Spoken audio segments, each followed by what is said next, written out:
Bonjour à tous, aujourd'hui je vais vous parler d'un super livre pour l'été, Petit suicide entre amis.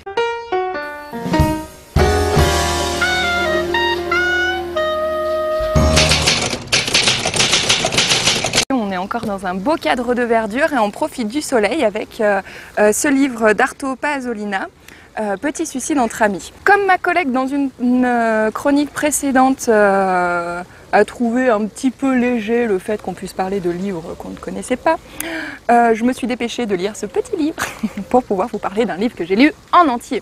Petit suicide entre amis, c'est en fait un conte finlandais. Arto Pasolina est un auteur finlandais. En ce moment, je suis bien dans une mouvance finlandaise avec notamment les romans de Johanna Sinisalo que je vous conseille aussi, mais je vous en parlerai dans une autre chronique. Arto Pasolina pose des personnages, deux personnages principaux pour débuter, qui se rencontrent au moment de leur suicide. Alors, comme ils se rencontrent, du coup, ils arrêtent de se suicider parce que finalement, ils ont envie d'échanger sur leur histoire, leur technique de suicide, etc.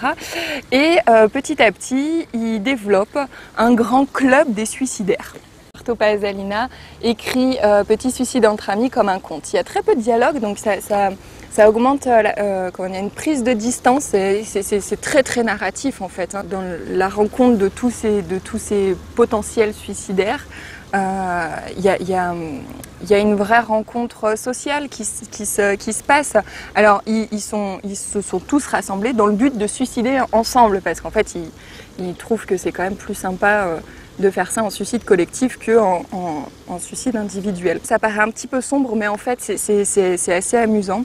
Il y a quand même beaucoup d'événements attendus. Tout se passe au cours d'un grand voyage parce qu'on débute plutôt au sud de la Finlande. On monte au Cap Nord, puis après on redescend en Allemagne, en France, en Suisse, pour finir au final au Portugal.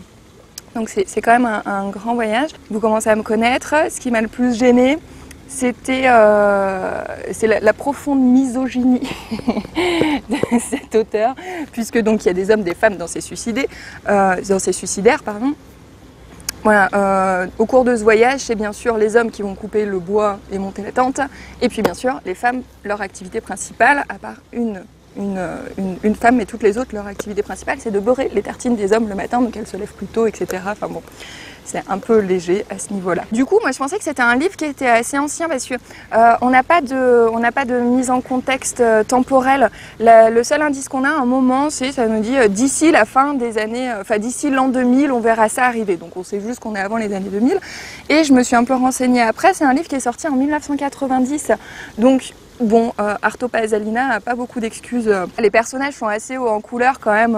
On a un colonel richissime qui est extrêmement modeste et plutôt silencieux. On a un homme d'affaires en faillite de toutes ses entreprises. On a une femme dont la passion est de visiter des cimetières, malgré l'attendu de certains passages et voilà, c'est ce petit défaut de misogynie ambiante.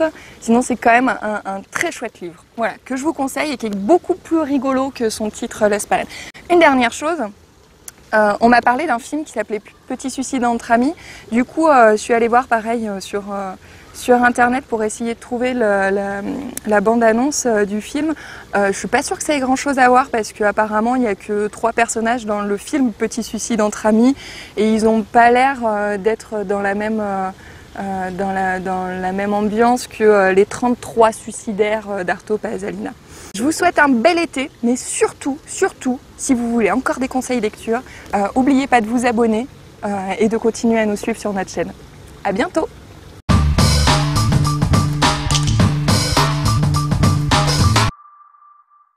Arto Pasolina